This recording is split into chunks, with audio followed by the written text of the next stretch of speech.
আজকে খুব কষ্ট পেলাম।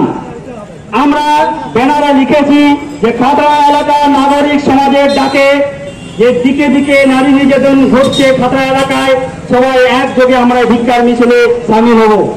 কিন্তু কি দেখা গেল, একটা আগে রঞ্জিতদা বললেন যে এখানেও খাতড়া শহরেও আমাদের সামাজিক বেদি রয়েছে, যে আদিবাসী সমাজের দলিত সমাজের ডাকে অন্যান্য কেন বুদ্ধিজীবী নাগরিক সমাজ পা মেলাবে। কিন্তু বন্ধুগণ, আমি তো আপনাদের কাছে প্রশ্ন রাখছি, আজকে গত কয়েকদিন ধরে যেভাবে আদিবাসী সমাজে নারীর উপর নির্যাতন হয়েছে, আগামীকাল কিন্তু নারী জাতি শুধু আমাদের আদিবাসী সমাজের নেই, আপনাদের পরিবারের মা বোনেরাও আছে।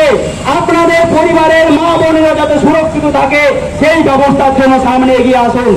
আর যদি মুখ বুঝে সহ্য করেন তাহলে কিন্তু সেই এমন পরিণত হবে যার কিন্তু কোনো কিরানা পাবেন না। তার সঙ্গে সঙ্গে গত দুদিন ধরে খাতড়া এলাকায় যেভাবে নারী নির্যাতন ঘটেছে এবং তার জন্য খাতড়া শহরের যে কয়েকজন ব্যবসায়ীগণ, কয়েকজন রাজনীতিগণ যারা সেই নির্যাতনকারীকে প্রশ্রয় দিয়েছে, লঘু করার চেষ্টা করেছে, তাদেরকে প্রচন্ডভাবে হুঁশিয়ারি দিচ্ছি, যদি কোনোভাবে আমাদের আদিবাসী নারীকে হুমকি দেওয়া হয়, কেস ওঠাবার জন্য কোন রকমের প্রেসার ক্রিয়েট করা হয়, আমরা আদিবাসী সমাজ খাতড়া শহরের সেই সমস্ত ব্যবসাদার, সেই সমস্ত রাজনীতিবিদদের হাত কেটে দেবো, হাত কেটে দেবো আমরা। এবং তার সঙ্গে হুঁশিয়ারি দিচ্ছি, যদি এই এলাকায় কোন রকমের দুর্নীতিবাদ ঘটে, এই সমস্ত ঘটনা যদি কোন রকমের রাজনীতি রং দেখানো হয়, সেখানেও কিন্তু আমরা প্রতিবাদে সামিল হব। আমি বারবার আহ্বান করছি খাতড়া শহরের সমস্ত নাগরিক বৃন্দকে, আপনারা এগিয়ে আসুন। খাতড়া শহরে আমরা যে ভ্রাতৃত্বপূর্ণ ভাবে সহাবস্থান করছি, সেই ভ্রাতৃত্বপূর্ণ সহাবস্থানকে আপনারা বিঘ্নিত হতে দেবেন না। এই খাতড়া শহরের সম্প্রীতিকে নষ্ট হতে দেবেন না। আমাদের মধ্যে জাতি বিদ্বেষমূলক কোনো আচরণ করবেন না।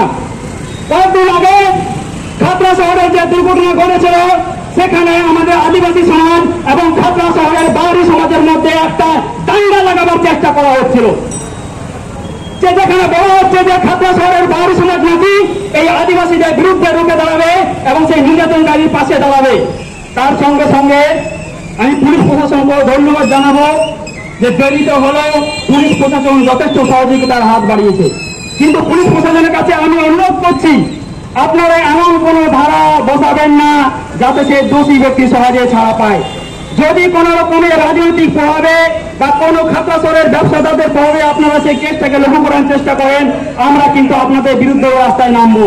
আমরা আদিবাসী সমাজ কখনো আইনকে হাতে নিই না, আমরা দেশের সংবিধানকে মানি, আমরা সুশৃঙ্খল জাতি, সেই সুশৃঙ্খল ভাবে আমরা লড়াই করছি, গণতান্ত্রিক ভাবে লড়াই করছি।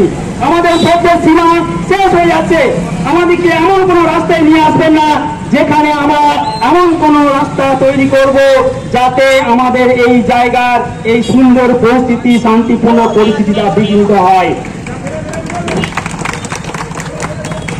তার সঙ্গে সঙ্গে সমস্ত খাতড়া শহরে যেখানে কোনো অন্যায় ঘটুক, নারী জাতির অন্যায় ঘটুক, কোন জাতি নয়, কোন রং নয়, আমি অনুরোধ করবো খাতড়া শহরের সমস্ত নাগরিক বৃন্দকে আপনারা সেখানে প্রতিবাদে সামিল হবেন।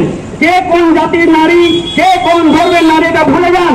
সমগ্র নারী সমাজের সুরক্ষার জন্য, সমগ্র নারী সমাজের নিরাপত্তার জন্য ওই বর্বর, নির্লজ্জ, বেহায়া জানোয়ারদের পাশে দাঁড়াবেন না, তাদেরকে উপযুক্ত শাস্তি দিয়ে পুলিশের হাতে তুলে দেবেন। আমি আমার বক্তব্যকে বেশি দীর্ঘায়িত করব না। আজকের এই প্রতিবাদে সামিল বিভিন্ন সম্প্রদায়ের যারা কিছু কিছু মানুষ এসছেন, সবাইকে আমি ধন্যবাদ জানাচ্ছি, জবাব জানিয়ে আমার বক্তব্য এখানে সমাপ্ত করলাম। হয়তো প্রতিবাদ করতে পারি না বা আমরা হয়তো বাইরে এতটা সেভাবে বসে উঠতে পারি না বলে হয়তো আদিবাসী মহিলাদের উপরে এই নির্যাতন হচ্ছে চারিদিকে এবং দিকে দিকে রাজ্যে এবং স্টেটে ছড়িয়ে যাচ্ছে। তো আজকে আমরা আমাদের এই প্রতিবাদী মিছিল, আজকে আমাদের এই যে ধিক্কার মিছিলটা শুধু সতর্কবাণী হিসেবে আমরা দিতে চাই। সমস্ত জাতি নির্বিশেষে আমরা একত্রিত হয়ে আজকে যে ধিক্কার মিছিলটা করেছি, এখানে শুধু আজকে আদিবাসী মহিলাদের নির্যাতন বা সংগ্রাম বাঁচানোর জন্য নয়, এটা হচ্ছে সমগ্র নারী জাতির সম্মান রক্ষার জন্য আমরা একত্রিত হয়েছি। আজকে আদিবাসী মহিলার উপরে হয়েছে, কালকে যে অন্যান্য জাতির উপরে, অন্যান্য মহিলাদের উপরে হবে না, তাকে নিশ্চিন্তি দিতে পারবো।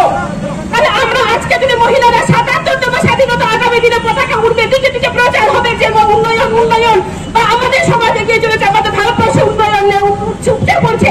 কিন্তু কোথায় আজকে আমরা মহিলাদের সম্মান, তারা যদি সম্মান করতে না পারি,